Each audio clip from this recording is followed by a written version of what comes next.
and welcome to another episode of Teaching with Inquiry. I have a question for you. I want you to take a minute and think, what does science look like in your classroom? And are you happy with what your science program currently looks like? Or do you feel like maybe you need to do a little bit more to make science more engaging and meaningful for your students?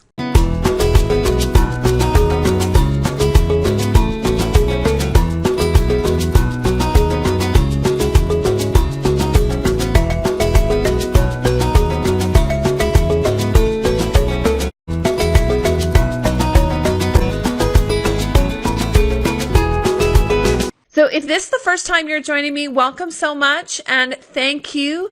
My name is Patty and I am the teacher blogger behind madlylearning.com, and I'm also a junior grade teacher here in Ontario, Canada. And I come live every single Monday night to talk about using inquiry-based teaching practices in your classroom. So today we're specifically going to be talking about 3 different strategies that you can use to improve your science instruction with your junior grade students. So I want to talk to you a little bit about science and me. Now, science is something that as a student, I never really enjoyed. And I think one of the biggest reasons that I never really enjoyed science was simply because it was so boring.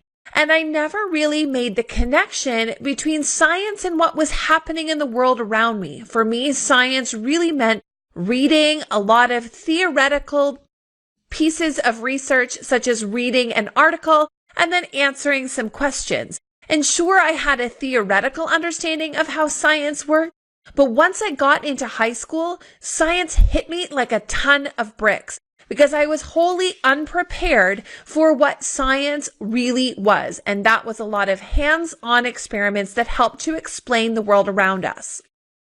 So since then, I have done a lot of work myself to make sure that I have a much better understanding of what science instruction should look like in the classroom. So I wanted to talk to you about what that does look like and what you can do. What are some 3 things you can do right now to improve the science instruction in your classroom? So I'm going to walk you through those 3 different sections of what, say, a program of study could look like for a specific unit that you might be focusing on. So first, let's really talk about what science looks like, and perhaps some problems that you may be encountering right now that might make you not, say, choose a science lesson the next time you're being evaluated. So a lot of the times we rely on using pencil and paper tasks in science. Now, this is a reality because when it comes down to it, we've got a lot of classroom management issues that we have to address.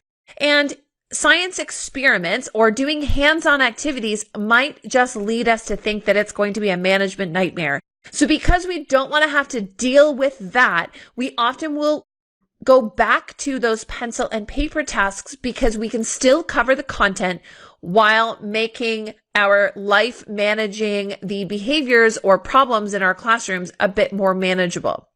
Now, this is a reality. However, not exposing our students to some hands-on learning, we're not actually showing them the practical sides of how all of these theories in science relate to the world around them. So we do have to try to push ourselves into allowing more experiments to happen in the classroom, but trying to get those to come across to students in perhaps more controlled and organized ways so that we can balance our need for good classroom management with our need to allow students to experience science hands-on. I always found as I began my teaching career that the information that I was given in science was very impractical to apply to my own classroom. If I had a textbook, it often required me to use complex materials that I did not have access to conduct experiments that just seemed a little bit convoluted. Sure, some were great, but it had a lot of experience. It also didn't necessarily explain very well the science that was happening behind those experiments. So I found that it was either too high above my students' level of understanding, or there wasn't enough information so it could actually ensure that learning was happening. Another problem that I know we all suffer with is that we have to squeeze science in, and it may not be a priority. So sometimes we take shortcuts to get things done. Sometimes that means that we might just find a guest speaker to come in for a day or two and do, say, an inside our classroom and say, that's it. We've covered that content for that unit. Other times we may resort simply to just a round of centers activities to complete a unit, which it's not going to be enough to cover the entirety of a science unit. So we need to make sure that we're covering all of those expectations and finding a well-rounded science program that goes all the way from beginning to end. And I also found that it was sometimes boring and that students hated science. And science is one of the most hands-on practical things that students should thoroughly enjoy. And oftentimes science is not fun or enjoyable for students. And perhaps that comes down to how exactly we are presenting elementary science to our elementary students. It does change once they get to grade 7 and 8 and high school because they do have more specialist teachers. And the reality is that not very many of us are specialists in science, yet we are tasked with teaching elementary science. So we've got to be able to overcome that. So I look at there being 3 steps to planning and implementing a science unit. So if we look at these 3 areas, we can use these strategies to help improve our science instruction. Now, when it comes down to planning out what science should look like in the classroom, there's essentially 3 phases. 1 is activating background knowledge. 2 is building up that knowledge. And 3 is reflecting and extending. So if we're looking at those 3 areas, let's look at what we can do for each one. So if we're looking at activating our students' prior knowledge, students come into us with a whole host of experiences, and they may not even be aware that those experiences or pieces of knowledge are actually related to their scientific understanding. So we have to help make those connections for them. So one of the things I like to do is I like to look for regalia or real life objects that relate to the various specific expectations within the curriculum. Now, if I can't find real life objects, I will often replace those unfound real life objects with pictures. And I will start my units by looking at activating that background knowledge by presenting this information to my students. Now, this is an inquiry approach. So with an inquiry, you're really flipping from the traditional model where you're not just giving the students all the information and then asking them to regurgitate what it was they had learned from that. What I want you to think about is we always start with the question first. What is it that they're going to learn? And we want them to then do a little bit of discovery and figuring out the answers to their questions and then reflecting on how their learning has changed. So as we're activating this is a great time to get those questions rolling. You can put odd things out for regalia to really get your students to question as to why you've chosen to put that piece of information there. Now, this allows me to reflect very clearly on teaching human body in my classroom and often putting a lot of microscopic pictures of different body systems or different organs, as well as your picture drawn version of that organ. So if you think about a heart, you have your traditional heart that looks like this from Valentine's Day, and then you actually have the heart with your 4 chambers and all of these pipes and tubes coming out of it. And then you also can have a microscopic picture of blood and what that looks like. Now, these are 3 different versions of kind of the same thing that get students thinking about the understanding of what the heart actually does and how these 3 things are interrelated. They may not already be able to connect that blood belongs to the heart and why you've put the Valentine's Day heart there, but it definitely gets them questioning and wondering why it is there, which is why I like to call this a wonder wall activity, because they're spending their time interacting with the regalia that you've provided and asking questions and wondering what the connections are in between these 3 different things. It gets them to ask these questions about what it is they're about to learn. So before I've told them anything, I'm going to get them to ask questions about the information that's there because I want them to begin to help to structure what it is their interests are and what questions that they want answered. And then I will use those questions as I'm following through the remainder of my unit. So it's also important that they're going to share their knowledge, and really they're answering 3 different questions. What do they currently know? What do they want to know? And you also want to understand what misconceptions they may have about certain things. Every single time I do one of these activities, I always have students tell me information that they believe to be true, but I know it's not. Now, these misconceptions, although you don't want them to be enduring and you don't want those students to necessarily convince everybody else that they're correct when they're not, but you do want to understand their perception of what it is the world or how their human body works, if we're staying on that example. They may have a misperception, but we want to understand what that is so that we can address it and be able to correct that misperception so that it doesn't endure and continue, and also allow others to believe that too. Now, we want to have discussions with our students to help guide this learning, because it's important for us to understand what the students are interested in, because this is an opportunity for us to hook their interest and their enthusiasm into this topic. So it's not just something that I'm forcing them to do, but they are invested in this learning. And whenever you give them a little bit of a puzzle or a mystery, which is really a lot of the pieces of what a wonder wall is, because you've put all of these pieces down, but they're not quite sure how they all fit together. This is a great idea to help students try to fill in the missing pieces. And that's where the second step of building knowledge happens. Because a lot of students don't have the background knowledge, I do feel through an inquiry process that there is a key point where we have to build the background knowledge with our students. However, unlike traditional approaches in an inquiry-based science program, you definitely want to lead with their questions. So you're using the questions that they came up with from their inquiry, and you're allowing them to lead with those questions. So instead of the teacher simply just talk, and then the students will respond and answer questions, instead, we're going to get the students to ask their own questions, and we'll get that from that wonder wall activity that we started in the activation piece that we started with. And then we're going to go ahead and build some background.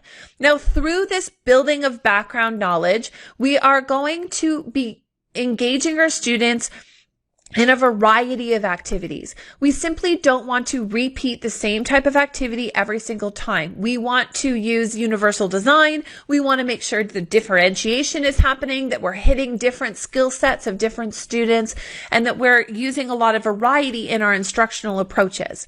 And this includes pencil and paper, because there's still a place where this is the most effective way to get students to learn complex information, but we can also embed different things like videos. We can watch and participate in experiments. We can give students different experiences through science. We can add more mystery and puzzles and allow students to try to connect the dots and figure things out, where perhaps we're not giving them all of the information and they've got to connect the information together.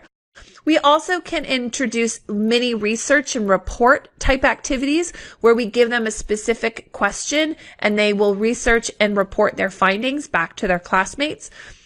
We can also engage them in small group learning through discovery centers, as well as through things like jigsaw activities are another option there.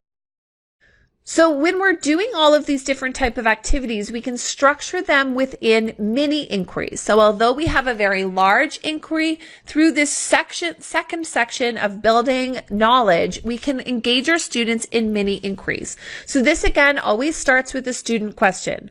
And then we are going to allow them to discover the answers to their own questions. So we are going to create a pathway that allows students to find the answers to their own questions. So we may have an activity that will allow them to discover this answer, or we will have a experience, or little mini project that we can allow them to engage in that will help them to find the answer to their own question.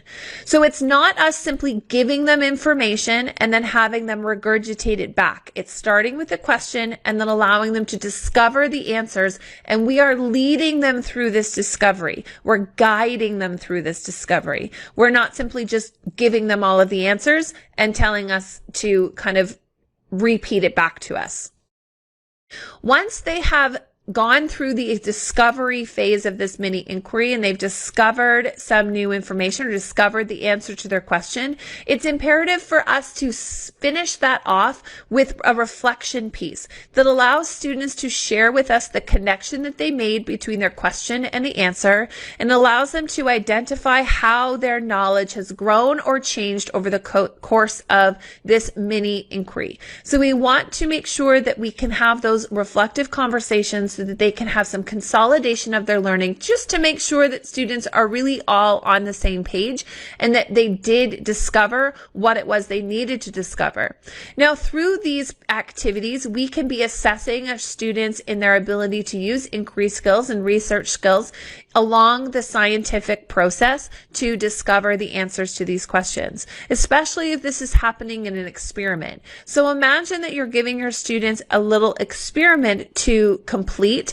You want to make sure that you can tie that experience back to their scientific understanding so that they can actually see the science. Because sometimes when we're doing experiments, students will just see the actions, but not necessarily the connections between those actions and the scientific principles that we are hoping that they're going to discover.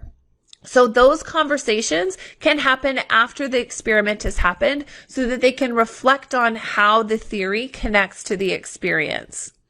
Once your students have built background knowledge, and essentially what they've done through that background knowledge or that building knowledge section is they're really satisfying a lot of the expectations in the specific expectations of the curriculum, where you're looking at different skills that they should be acquiring, because once they have done that, it is then time for them to dig a little deeper on a topic of this subject. So you're looking more at an application of an inquiry project. Now, this is a larger inquiry project where they're combining and applying all of the different things that they've learned in the previous section, and they are now looking to dig a little bit deeper and looking at getting specific on something within that. So you're looking at them consolidating, adding a bunch of pieces together to come up with an inquiry project. Now think of this as a subject-specific Genius Hour project, where they're looking at something that they're interested about and digging a little bit deeper.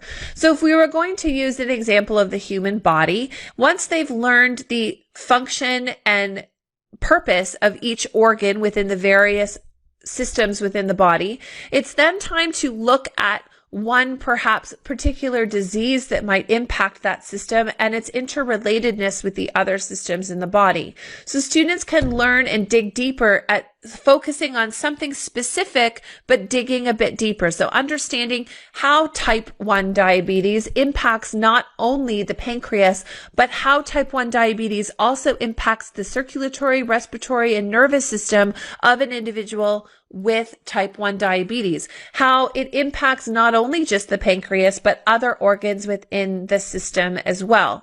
So we're not just specifically looking at one thing, but we're looking at that one thing and how it relates to that other pieces. So we're bringing in that other knowledge and looking at the interrelatedness between ideas.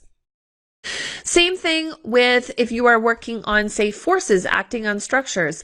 In grade 5, this is a huge focus of looking at the internal forces that are happening within a structure. So you're looking at things like tension and compression. Now, a great application inquiry project is to take all of the things they have learned and to actually make something with it. So constructing a bridge out of popsicle sticks is a great activity for students to be able to consolidate all of the different scientific theories that they've been learning about and discovering about, and applying that to their knowledge of how to construct a strong bridge that will withstand a force and will hold up and combat forces of tension and compression.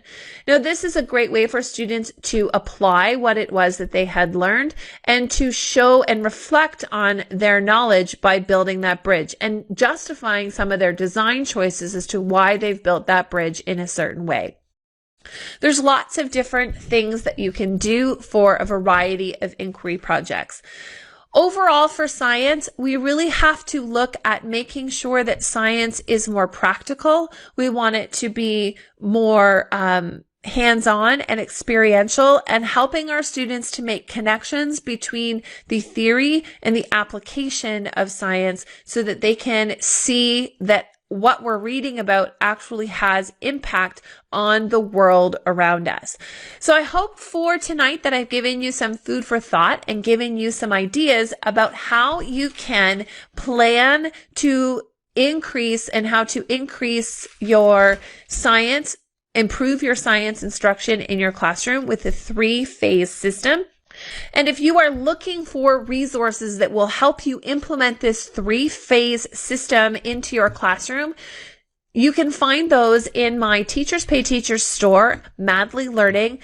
And you can get there from going to www.madlylearning.com/shop store. And for today and tomorrow only, there is a last full sale where you can get up to 20% off all of the resources in my store. And this is the last one of these sales for this calendar year. And I'm not sure when the next one's going to happen, but what happens is I will give you 20% off of the items in my store. And then when you use the code CYBER19, TPT will add an additional 5% off, giving you a total of 25% off. Now, this is a killer deal because you can get all of these resources for much lower than their retail price, and you can have them ready to go for the new year so that you can spend your holiday time enjoying this with your family instead of unit and lesson planning. So if you would like to implement more inquiry-based learning in this 3-phase system of activating prior knowledge, building knowledge, and applying knowledge, you can find those in all of my grade 4, grade 5, and some grade 6 science units on TPT. Thank you so much for joining me, and we will see you next week when we are going to be talking about how to teach a split grade science and social studies. Thank you so much for joining me, and we'll see you next week. Bye for now.